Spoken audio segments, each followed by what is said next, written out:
Hai guys, so kembali ke Kupi-Kupi Go. Anda bersama saya Ekram. Belum lagi terlambat untuk saya mengucapkan selamat hari raya maaf zahir batin kepada goers-goers semua. Sedikit peringatan kepada mereka yang ada join rumah terbuka secara live Kupi-Kupi Go hari itu yang ada menang hadiah, pastikan kamu tuntut hadiah kamu dengan menghubungi kami di nombor Nego Let Go ataupun di email Kupi-Kupi Go. Sebelum saya meneruskan perkongsian menarik pada hari ini, ingin saya war-warkan video kita hari ini ada penaja daripada Maxis dengan produk Maxis Home 4G Wi-Fi. Saya akan jelaskan kepada goers semua apa sebenarnya Maxis Home 4G Wi-Fi ini. Tapi sebelum tu, kita teruskan dengan video kita pada hari ini. Okey, topik kita pada hari ini ialah tentang jenama ataupun peperangan jenama yang ikonik. Mungkin anda tahu kisah-kisah tentang jenama ini. Antara contoh jenama yang akan kita lihat hari ini ialah jenama kegemaran saya, iaitu Puma.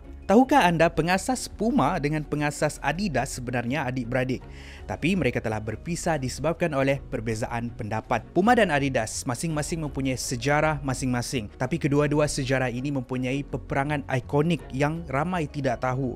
Begitu juga dengan Microsoft dan juga Apple ataupun Lamborghini dan Ferrari. Ini adalah 5 kisah peperangan jenama yang paling ikonik di seluruh dunia. 5. Puma versus Adidas, perang kasut.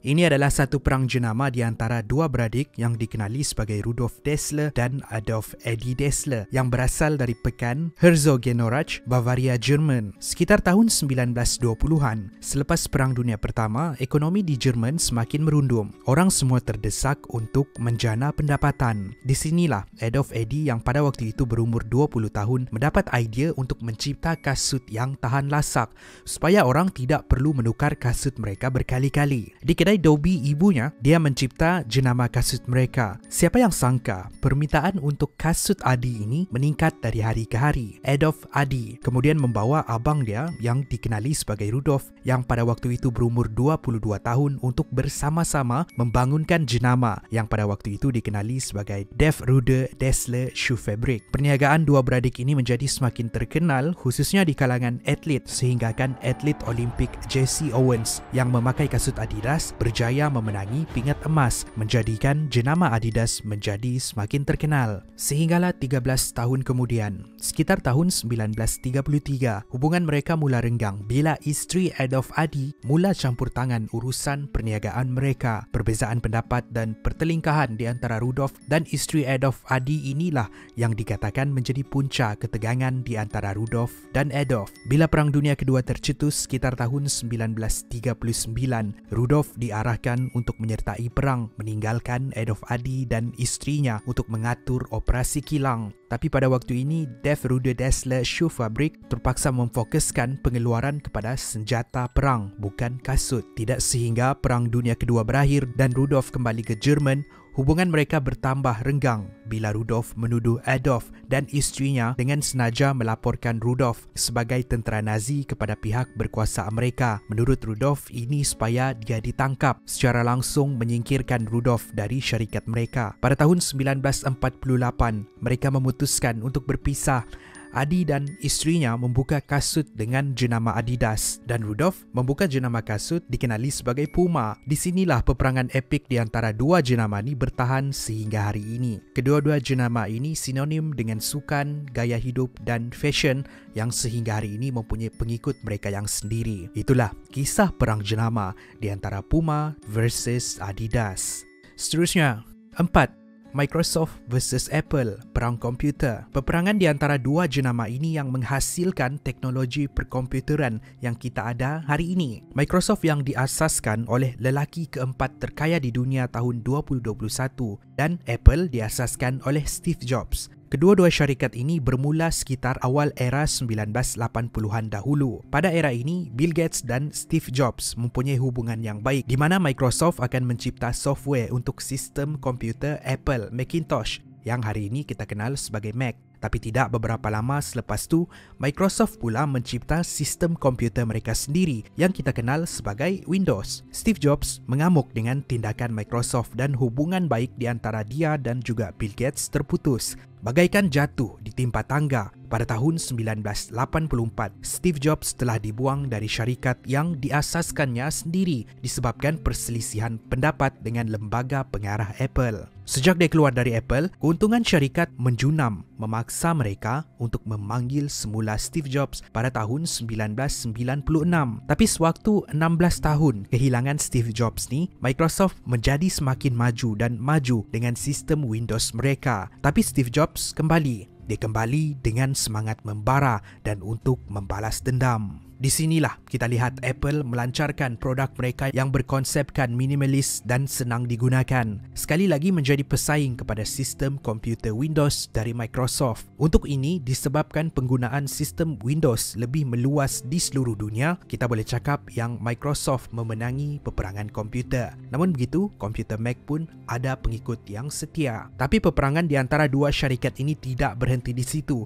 Sekitar tahun 2008, dengan model iPhone 2G, Apple membangunkan sistem telefon bimbit mereka dan ini menjadi kegilaan orang ramai. Apa tidaknya pada tahun 2011 ada yang sanggup menjual ginjal untuk mendapatkan iPhone 4S. Dan kegilaan iPhone ni kita boleh lihat sehingga hari ini ada model iPhone yang sehingga RM8,000. Melihat kejayaan telefon bimbit Apple, Microsoft pun cuba untuk bersaing dengan Apple dengan mengeluarkan telefon bimbit dengan sistem Windows mereka pada tahun 2010.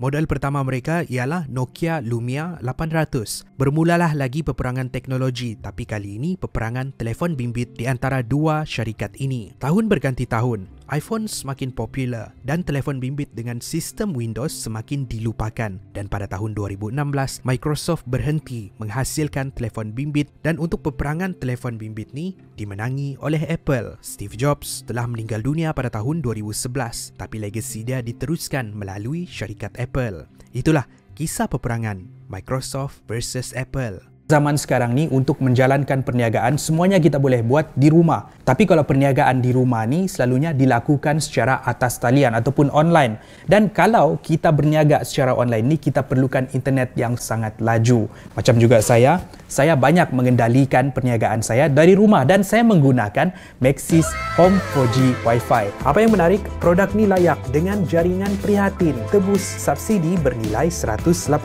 Apa yang saya suka dengan Maxis Home 4G Wi-Fi ini ialah unlimited internet. Jadi saya boleh online sepuas-puas hati saya. Bukan itu sahaja, antara yang saya suka dengan Maxis Home 4G Wi-Fi ini, pemasangan sangat-sangat mudah. Untuk memasang kita cuma perlu plug and play. Jadi bayangkan kalau kita balik kampung, kita boleh bawa benda tu pasang di kampung, orang kampung pun boleh online bosku. Dan yang paling penting, tiada kontrak 24 bulan. Dengan RM98 sebulan, saya boleh mendapatkan unlimited data di telefon bimbit saya.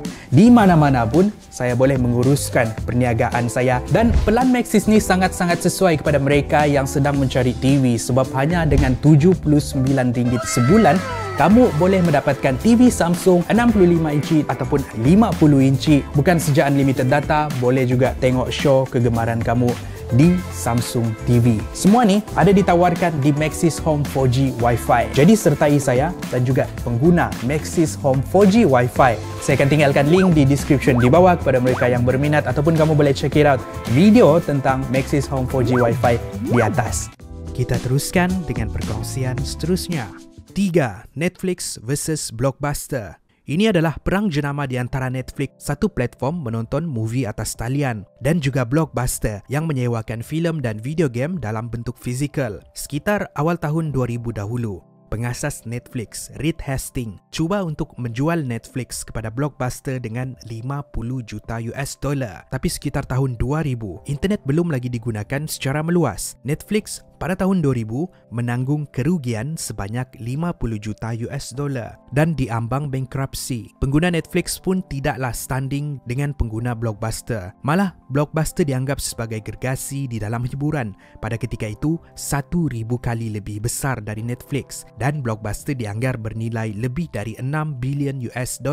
Di satu perjumpaan dengan Blockbuster, Reed Hastings menawarkan supaya Blockbuster membeli Netflix untuk membangunkan Blockbuster.com. blockbuster.com. Tapi tawaran tersebut ditolak mentah-mentah oleh CEO Blockbuster John Antioco. Dengan penolakan tersebut, menurutnya di dalam satu temu bual, bila dia pulang ke rumah, dia boleh bayangkan yang pekerja-pekerja di Blockbuster mentertawakan tawaran yang dibuat. Sekitar tahun 2002, bila internet makin digunakan secara meluas, pelanggan Netflix pun semakin banyak. Tapi pada waktu ni, Blockbuster masih lagi syarikat gergasi kalau dibandingkan dengan Netflix, di mana Blockbuster dianggarkan bernilai 5 bilion US dollar dan Netflix hanyalah 50 juta US dollar.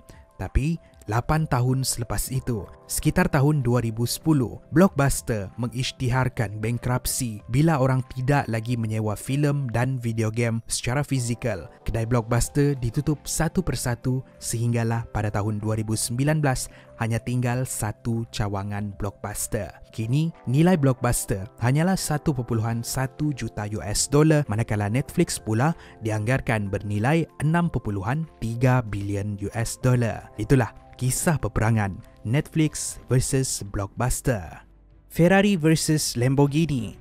Nama kedua-dua jenama ni masing-masing menggunakan nama pengasas mereka. Ferrari diasaskan oleh Enzo Ferrari pada tahun 1947 di Itali dan Lamborghini diasaskan oleh Ferruccio Lamborghini pada tahun 1963 juga di Itali. Tahukah anda yang produk asal Lamborghini bukanlah supercar, tapi mereka mengeluarkan traktor untuk kegunaan pertanian. Tapi pada masa yang sama, Ferruccio seorang yang gemar dengan supercar dan dia memiliki sebuah Ferrari 250 GT dan juga beberapa model kenderaan supercar. Tapi ada beberapa masalah dengan model Ferrari yang dimilikinya. Bagi dia, model tu terlalu bising dan kasar di jalanan. Selain tu, clutch juga perlu dibaiki berkali-kali. Sekitar tahun 1960-an, sehinggalah sekitar tahun 1960-an, Ferruccio bertemu dengan Enzo Ferrari untuk memberikan cadangan dan membuat aduan. Pertemuan yang bermula ramah bertukar tegang bila Enzo Ferrari berkata, mungkin kau boleh bawa traktor, tapi kau tidak akan pernah bawa Ferrari dengan betul. Selain menyindir Ferruccio untuk fokus dengan pengeluaran traktor,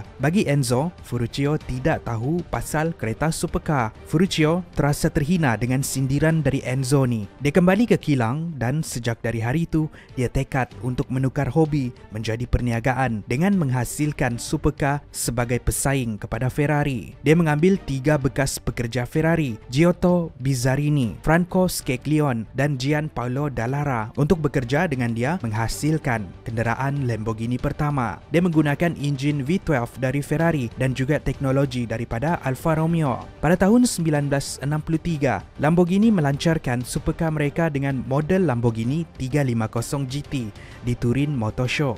Di hujung tahun 1964, Lamborghini telah menjual 13 supercar. Siapa yang sangka peperangan epik di antara dua jenama legenda ini berasal daripada kata-kata sindiran. Itulah sejarah Lamborghini versus Ferrari.